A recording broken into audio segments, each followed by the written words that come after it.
strong. Today is Thursday, May 5th, as we figure out how many points kids have and how they're still not quite there to try and overthrow the king of points. This is the beginning of The Princess Bride. Once again, tomorrow's Hat Day for $1. Dance show coming up tomorrow, 3 and 7. Final Charger Challenge is next week, and the spots are filling up according to my watch as kids keep sending me messages. And then we have our bell work about my decisions. And once again, you have any book with the word wife, bride, woman, or princess, and the title is a girly book. Fairy tales are always happy stories. No one dies in happy books. Good always triumphs over evil in stories. Getting revenge will help you feel better about a situation. Even though I'm not going to get a chance to do deep arguing with you, I do want to give you a chance to show where you stand on your thinking with this one before I start battling. So the first one, any book with the word wife, bride, woman, or princess, the title is a girly book. Raise your hand if you agree. Disagree. By the way, that came from when I first started teaching this book, The Princess Bride, and I had kids get all revolty at me. They're like, what? It's got the word princess and bride? Why don't you put the word fairy in there? Just make it like 3 times, like the fairy and the princess. And so, because I was like, all right, fine. And so, it is definitely, as we get into it, you'll find out today, even though it has princess and bride in it, it's definitely not a girly book. 2, fairy tales are always happy stories. Agree? Disagree. It's okay to live in your happy place. And The Princess Bride is actually a fairy tale. It's what we're going to get into here coming up. It's also historical fiction. It's based on real life stuff, although it's not actual real life stuff. It takes real life characters and then sort of makes up a story about them. If you guys know what historical fiction is, the ones that are like set during the Civil War, and it's like, here's a make-believe, or it takes place on the Titanic, or whatever it is. The I Survived stories, I think, are all the same thing. This is the same thing. Buttercup was a real person. Prince Humperdinck was a real person. And these were all real people. Well, I thought it was a farmer, so I hope that helps. But so it takes, they were real people, but the story he does is he sort of weaves together a fairy tale out of it, which we'll talk about. Cover. Did you have 2 other super powerful sisters that fought crime in the city? They should. And with the X, Potion X, Mystery Study X, that's the Powerpuff Girls. That's what gives them their powers. I love Powerpuff Girls. 3, no one dies in happy books. Agree? Disagree. Or get sassily angry people who disagree. Someone always dies. That's just how it works. Wow. Yeah, we have different ideas of happy books. You should have read our book report. 4, good always triumphs over evil in stories. Agreed? Disagreed. And I had a kid earlier argue, well, it depends if you think of yourself as evil, because I like bad. Well, then, if you're just an actually evil person, that's your own issue. So, yes, that's probably going to skew things a bit. And then 5, getting revenge will help you feel better about a situation. Agree? Yeah! And disagree. Even if someone has has killed your father and you feel the need to get back. Yeah, we know. Alright. With The Princess Bride, to those of you who are familiar with the movie, it's going to be a wee bit different as we get into the book. It is a satire. If you are unfamiliar with the word satire is, it's where you make fun of something. It's sort of like writing an entire book using sarcasm, where you make fun of a genre, if you will. And so this one is a fairy tale satire, where they make fun of fairy tales and the fact that the princess is always happy and the prince is always a good person. Very similar to, well, those are retellings, not that, but Shrek is an example of a satire, where it takes the opposite of what you expect. Instead of the prince being like all charming, the prince is like a short little midget that's all angry. And the ogre, instead of being a bad guy, the ogre is the hero of the story. Sort of the same idea with The Princess Bride. This guy is basically making fun of his government, and so it's a fairy tale where he's mocking the Florin and Gilder governments. It makes more sense when we get into it. But it is, and also, by the way, another great movie. There's trouble in the It's a satire also where they're making fun of the idea of fairy tales. That's what this is. It's a book where he makes fun of these actual things that happened. They're real characters, but he takes artistic license with some of it, if you will. And to make it even more confusing, because that's what we need as we get into it, if you finish the bell work, you can go ahead and put it away. On the book, The Princess Bride, it has William Goldman's name on the front of it. William Goldman is not the guy who wrote The Princess Bride. William Goldman is the one that did the new version of The Princess Bride, where he goes through and takes the old version and then updates it and changes it, which works very well along with Gospel According to Larry. Because if you imagine Josh wrote the book, but it comes out in Janet's name, sort of the same thing here. It was the same situation, except it wasn't by choice. S. Morgenstern was this old dead guy, and he had this book that no one was reading, and William Goldman took this old dead guy's book and then sort of prettied it up, and then it became famous for him. So Goldman didn't write it. He took S. Morgenstern's version and then just made it look all prettier. That's not Yeah. And more good news for you. Like the first 30 pages of the book are introductions we're not going to read. So we get to like chop out this whole beginning thing. If you've seen the movie, the introductions are good because they make a lot of references to the movie. But if you've not seen the movie, and I'm going to assume for now that not all of you have seen it, then you can skip some of those introductions and I'll show you where we're going to go. Also, your first 2 pages are a map, which is going to make things a lot more sense as you get into the book. It is not to scale. It is much like when you find those maps in restaurants of like the city and they have like all the major locations in the city. You're like, oh, everything's like it's close together. And it's not. It's because they just sort of draw it that way. So it's just the random things sort of shows you where they are in connection to each other. We're going to skip pages until you get past all the letters to the numbers. So skip the X's and the I's and the V's and weird things like that until you get to a single page that just says The Princess Bride. And then that's the actual Princess Bride, Oh, Abigail. does the introduction like talk about where it's like the kid and the grandfather in the movie? No, this Okay. does actually. Okay. Well, the introduction does, not the introduction to the introduction. There's an introduction. The introduction of the actual. And there's also an book. introduction to okay. the introduction to the introduction. But we skipped those other 2 introductions. If you're confused now, just wait, it gets better. I've seen the movie. Bailey! Yeah. Yeah, go for it. You go, All right. Bailey. Now, here's where we're going to have issues that kids get confused. The part that you know from the movie, where you have, if you've seen it, where you have Buttercup and you have Wesley and you have Prince Humperdinck, that doesn't happen until like that far into the book. So we have a little while to get there. What we have to get through is this introduction to it. Why do we have to This read is the like the first introduction? introduction. It's because Goldman is going to explain to you why he's redoing it. Why do you care? Because if we skip it, it makes the rest of the book confusing. Because he puts all these comments in the book about he cuts out these different sections, and I've tried skipping the introduction, and it just makes it more confusing. So that was a fail. So then introduction, I read through it as quickly as I can to get the knowledge into your brain, and then we get to the fun bits. So that's my goal, is to get through the introduction today and tomorrow, and then we just have the fun stuff left after that. Okay. Wait, so this is the true start of the book. Yes, but he starts it by talking about himself. Okay. So when you get to page 1, and you'll notice page 1 because there's no page number, because books, it starts off talking about this kid named Billy. Billy is William Goldman talking about himself as a kid. He's doing a flashback to when he was a child, when he first found this book and why it's so important to him. So it's a little bit confusing, but stay with me. Other smart kids have figured out in the past, you're almost as smart as they were. Tati. Why is it Billy? Because Billy is the nickname for William. No, Like it's Todd. not. It is. Yes, Yes, it it is. is. Just saying no does not make it true. Really? Just like, yes. Look like Margaret and Peggy or something like that. Yes. Marker And just like Johnny is short for Jonathan, same thing. Todd is short for Tatiana, same thing. But William They're all and the- Billy don't even have I like don't the know. same name. You can Neither write is Margaret Lord and Billy a letter and complain to him. I have no idea where it came from. It's just the way it His works. name's William, not Billy. He could have changed his name. This is my favorite book in all the world, though I've never actually read it. Okay, how is such a thing possible? I'll do my best to explain. As a child, one last time I'll interrupt you. All throughout The Princess Bride and William Goldman, he is a very snarky and sassy person. There's a reason why I enjoy this book. His humor and my humor sort of go right along with each other, but you have to have a sense of humor. This book is knee-slappingly, put it down, hilarious if you have a sense of humor.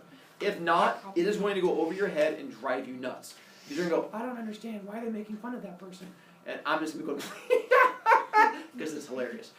So if I just start laughing at times, it's because I'm smarter than you. But eventually, you'll figure out the humor that's there too. Probably just laugh because you're Or I'm just laughing because I have issues too. like that. How can you laugh on a man? Like, honestly? How do you even get I'm pretty sure we covered that with the I have issues part. How is such a thing possible? All right, I'll do my best to explain.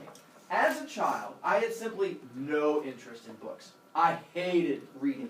I was very bad at it, and besides, how could you take the time to read when there were games that shrieked for playing? Basketball, baseball, marbles, I could never get enough.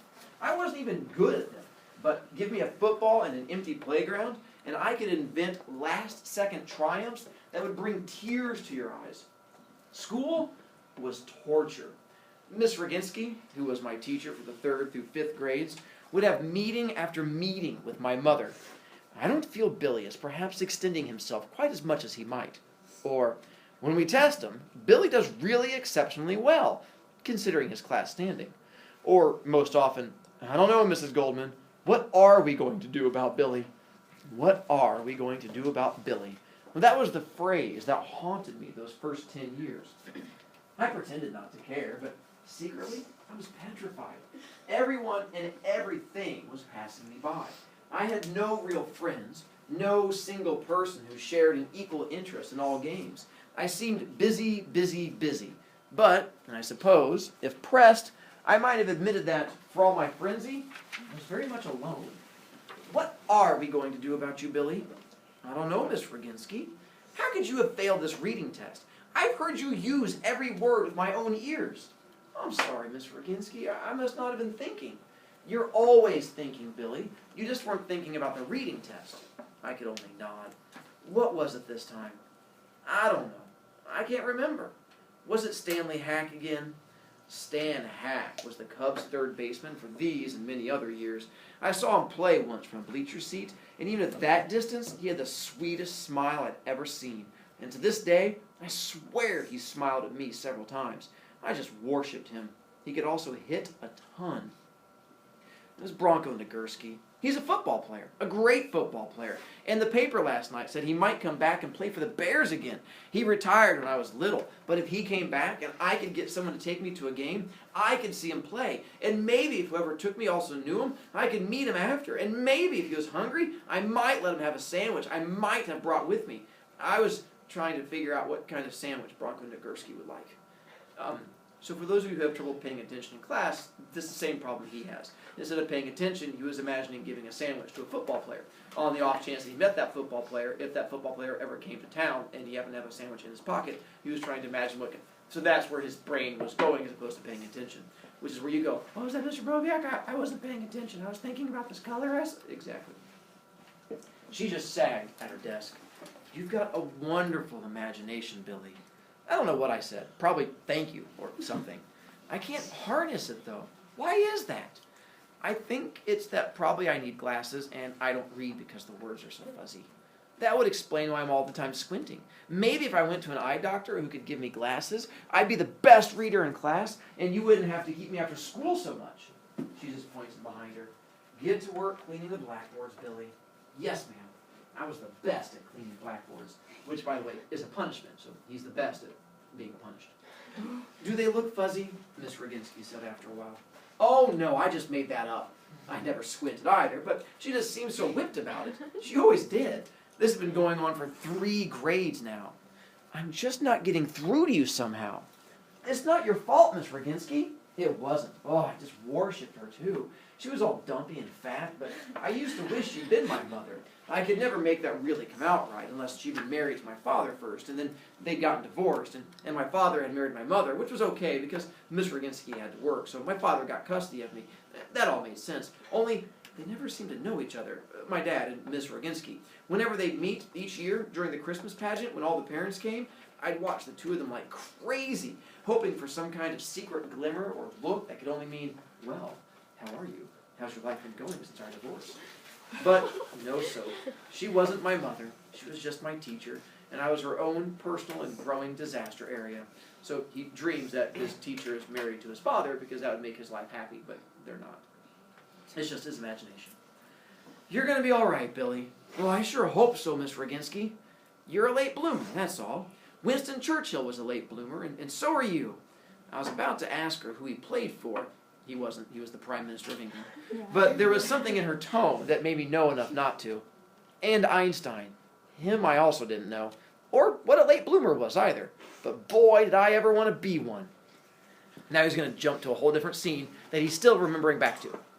When I was 26, my first novel, The Temple of Gold, which in the front you can see he's written a whole bunch of stuff, and movies too, was published by Alfred A. Knopf, which is now part of Random House, which is now part of RCA, which is just part of what's wrong with publishing in America today, which is not part of this story. Anyway, before publication, the publicity people at Knopf were talking to me, trying to figure what they could do to justify their salaries, and they asked who did I want to send advanced copies to that might be an opinion maker. And I said, I didn't know anybody like that. And they said, think. Everybody knows somebody. And so I got all excited because the idea just came to me. I said, okay, send a copy to Miss Roginski, which I figure was logical and terrific because if anybody made my opinions, she did. She's all through the Temple of Gold, by the way. Only I called her Miss Patulski. Even then, I was creative. Who? This publicity lady said. This old teacher of mine. You send her a copy and I'll sign it and maybe write a little... I was really excited until this publicity guy interrupted with, we were thinking of someone more on the national scene. What they're talking about is the blurbs at the front, like that front page where it says all the praise for Princess Bride. You have like famous people say, Stephen King says you should read this book or you're an idiot. That's what they're looking for. And they're like, well, what famous person do you know that could write a blurb? And he's like, oh, I know who could write a blurb. My elementary school teacher. And they're like, no one cares about your elementary school teacher. Let's see. Very soft. I said, Miss Roginski, just send her a copy, please. Okay? Yeah. He said, yeah, by all means. You remember how I didn't ask who Churchill played for because of her tone? I must have hit that same tone too just then. Anyway, something must have happened because he right away wrote her name down and asking, was it Ski or Sky? With the I, I told him. Already hiking through the years, trying to get the inscription fantastic for her. You know, clever and modest and brilliant and perfect like that. Her first name? Yeah, that brought me back fast. I didn't know her first name. Miss was all I ever called her. I didn't know her address either. I didn't even know if she was alive or not. I hadn't been back to Chicago in 10 years. I was an only child, both folks gone. Who needed Chicago? Send it to Highland Park Grammar School, I said. And first, what I thought I'd write was, from Miss Roginski, a rose from your late bloomer. Then I thought, that's too conceited. So I decided, for Miss Roginski, a weed from your late bloomer. That'd be more humble. No, that's okay, too humble. I decided next. And that was it for bright ideas that day. I couldn't think of anything. Then I thought, what if she doesn't even remember me? Hundreds of students over the years. Why should she? So finally, in desperation, I put, for Miss Roginski, from William Goldman. Billy, you called me, and you said I'd be a late bloomer, and this book is for you, and I hope you like it. I was in your class for 3rd, 4th, and 5th grades. Thank you very much, William Goldman. The book came out and got bombed, meaning no one liked it. I stayed in and did the same, meaning he got drunk, adjusting.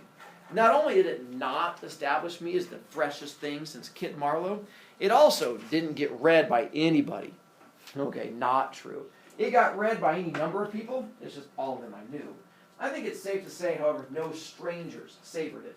It was a grinding experience, and I reacted as indicated above. So, when Miss Roginski's note came, late, it got sent to Knopf, and they took their time relaying it. I was really ready for a lift. Dear Mr. Goldman, thank you for the book. I've not had time to read it, but I'm sure it's a fine endeavor. I, of course, remember you. I remember all my students. Yours sincerely, Antonia Roginski. What a crusher. She didn't remember me at all. I sat there holding the note, rocked. People don't remember me. Really. It's not any paranoid thing. I just have this habit of slipping through memories. It doesn't bother me all that much, except I guess that's a lie. I'll trade you for your book. Thank you. No. It's a lie. It does. For some reason, I test very high on forgettability. So, when Miss Roginski sent me that note, making her just like everyone else, I was glad she'd never gotten married. I'd never liked her anyway. She'd always been a rotten teacher, and it served her right her first name was Antonia. I didn't mean it, I said out loud right then. I was alone in my one-room apartment on Manhattan's glorious West Side, and talking to myself. I'm sorry, I went on. You gotta believe that, Miss Roginski. What had happened, of course, was that I'd finally seen the postscript. It was on the back of the thank you note, and what it said was, "Idiot! Not even the immortal S. Morgenstern could feel more parental than I." S. Morgenstern, the Princess Bride. She remembered. Flashback. So we find out that she does remember him, and that comment is a connection. And now we're going to do, we're going to flash back to 1941. So we're going to flash back inside this flashback, because that's the thing. 1941, autumn. I'm a little cranky because my radio won't get the football games. Northwestern is playing Notre Dame. It starts at 1. By 1:30, I can't get the game. Music, news, soap operas, everything, but not the biggie. I call for my mother. She comes. I tell her my radio's busted. I can't find Northwestern Notre Dame. She says, "You mean the football?" Yeah, I say.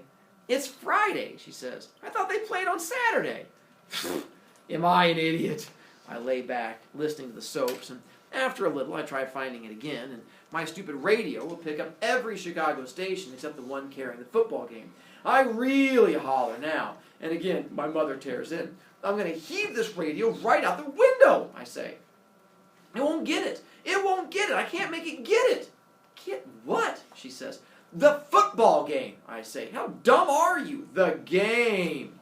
Saturday." "And watch your tongue, young man," she says. "I already told you, it's Friday." She goes out again. Was there ever so ample a dunce? Humiliated, I flick around on my trusty Zenith trying to find the football game. It was so frustrating. I was lying there sweating and my stomach felt crazy, and I was pounding the top of the radio to make it work right, and that was how they discovered I was delirious with pneumonia.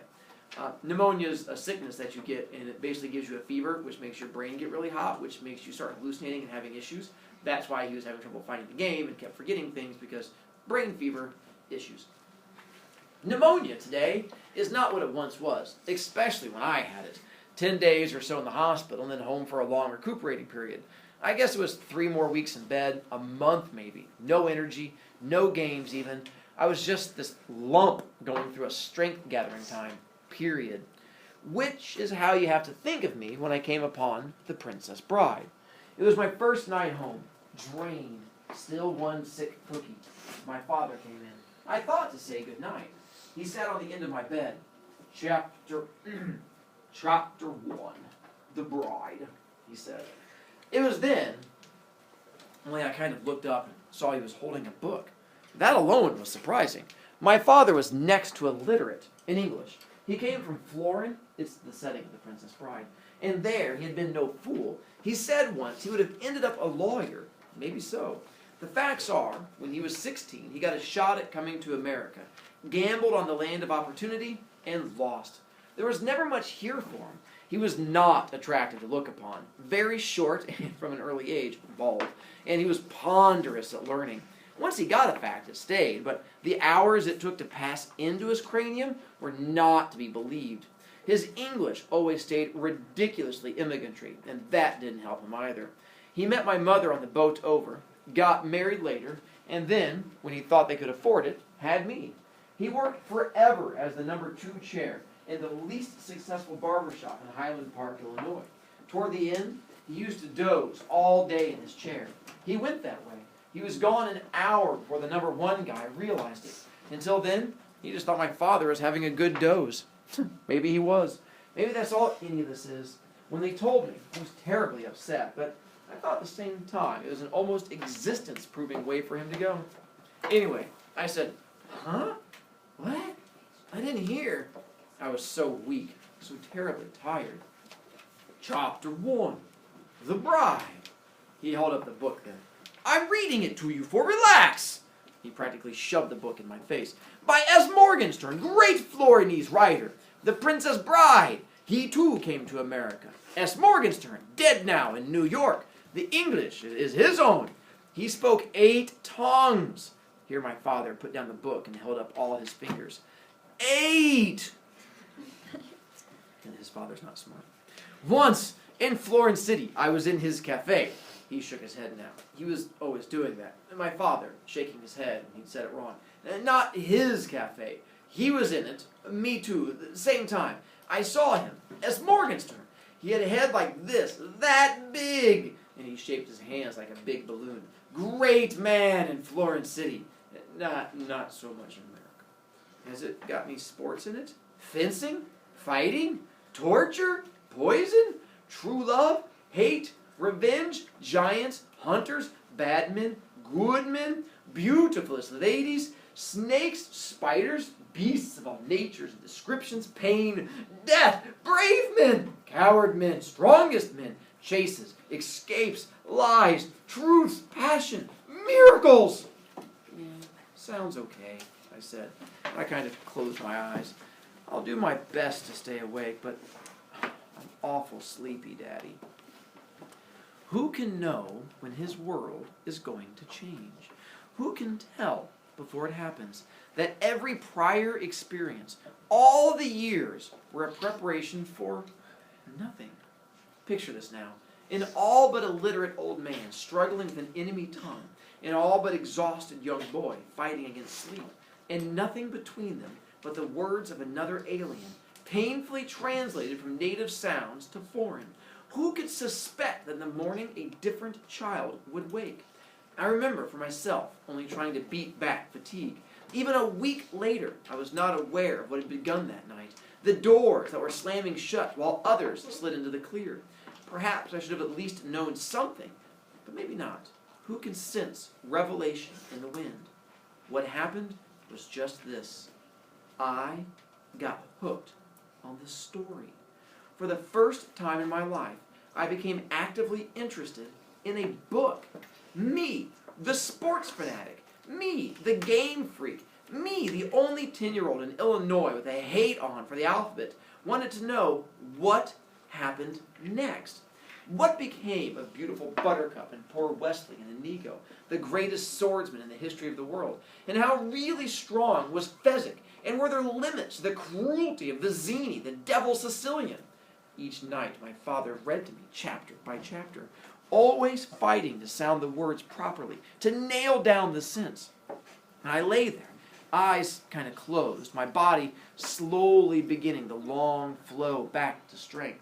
It took, as I said, probably a month. And in that time, he read The Princess Bride twice to me. Even when I was able to read myself, this book remained his. I would never have dreamed of opening it. I wanted his voice, his sounds. Later, years later even, sometimes I might say, "How about the duel on the cliff with Inigo and the man in black?" And my father would grumble, get the book and lick his thumb, turning pages, and the mighty battle began. I love that.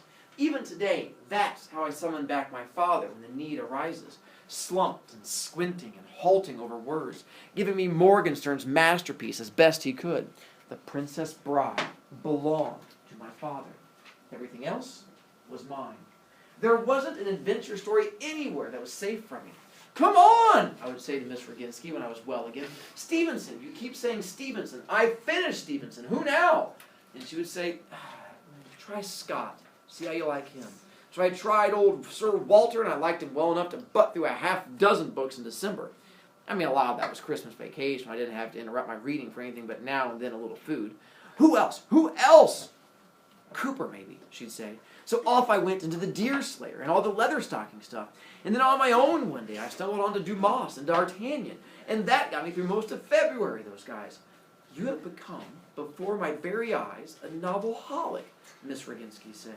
"Do you realize you're spending more time now reading than you used to spend on games?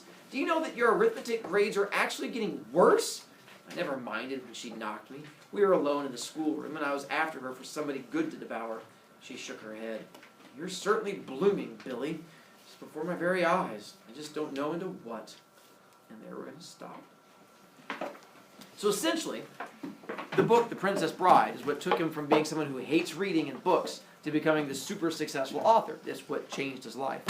And so we're going to find out a bit more, but that's why he's writing the introduction, to sort of give that background to it.